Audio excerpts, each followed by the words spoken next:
38 kilometre தெற்கே மண்டூர் என்னும் கிராமம் அமைந்துள்ளது.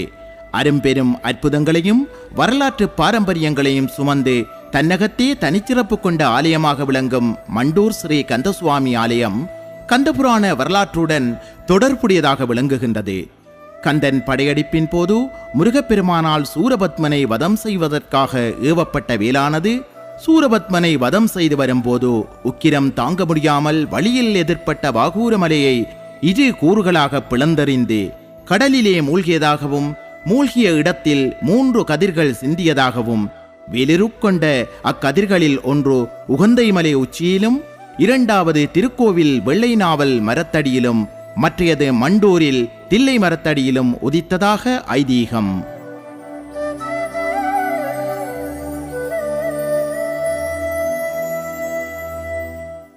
மண்டூரில் தில்லை மரங்கள் அடர்ந்த காடாக இருந்தமையினாலும் கந்தனின் தங்கவேல் தில்லையில் தங்கியதனாலும் இவ்வாலயம் தில்லை மண்டூர் எனவும் அழைக்கப்படுகின்றது. மண்டூரில் வாழ்ந்து வந்த ஆதி வேடுவர்கள் தில்லை மரத்தடியில் ஒளியோடு தென்பட்ட தங்கவேலை கண்டு கொத்துப்பந்தல் அமைத்து நீண்டகாலமாக வழிபட்டு வந்தனர்.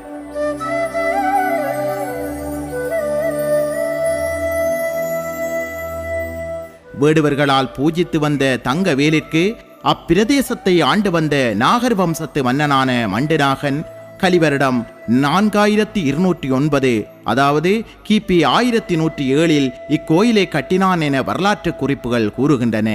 அதற்கு சான்றாக மண்டுநாகன் வாழ்ந்த கோட்டை இப்போது மண்டூரில் மண்டூர் கோட்டை முனை என அழைக்கப்படுகின்றது.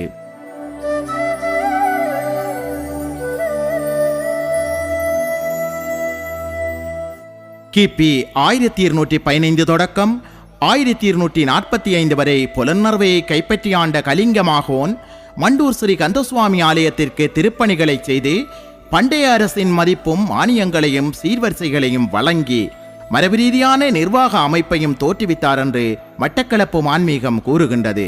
அன்றிலிருந்து இன்று வரை அந்த நிர்வாக முறையே நடைமுறையில் இருந்து வருகின்றது.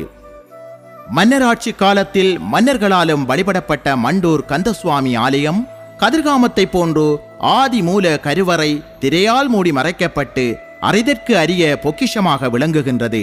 இவ்வாலயத்திற்கு இன்னும் ஒரு சிறப்பம்சமாகும்.